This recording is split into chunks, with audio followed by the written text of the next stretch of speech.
This is a story of how this watch that I bought many years ago appreciated in price, and specifically it's the Rolex Hulk.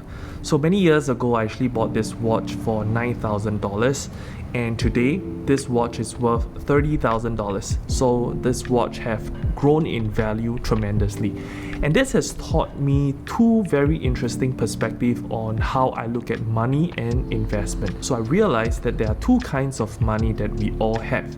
The first kind of money is the money that we use to keep us afloat. So money that we use to pay our rent, pay our bills, to buy food and stuff like that.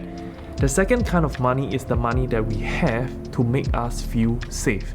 So we don't necessarily need that money in our bank account, but we have it there anyway to give ourselves the assurance that in the event if anything were to happen, I lose my job, I would still have that amount of money to tide me over. So it's quite safe to say that many years ago, the reason why I bought this watch was because $9,000 was the money that I have to make me feel safe.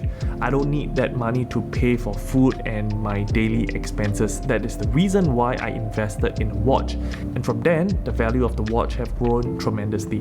Now, could I have invested my money better?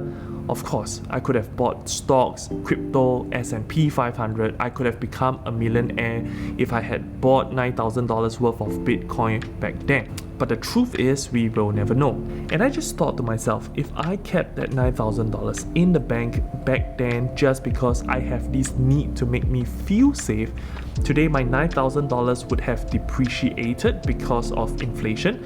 Not only will I not be able to afford this watch, whatever I could have bought back then with $9,000, I definitely will not be able to buy that same amount with $9,000 today.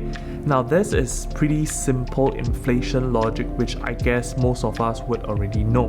But I guess coming to the most important point is the real estate that you own. Buying a real estate involves you putting a huge amount of equity into the property because of down payment, stamp duty and renovation, or the years of having to pay for bank interest. Now, if you're holding on to a property whose price is stagnant, not only are you losing out to inflation, you are also losing out to the potential profits that you could have gotten if you have put it in a better asset class. So I want you to think about this for a moment. This is just a $9,000 example which happened to me many years ago, and there are many people who put hundreds of thousands of dollars into a property, and over the course of 5 to 10 to even 15 years, the value of the property didn't grow. Some of them, the value of the property are not growing even fast enough to combat inflation.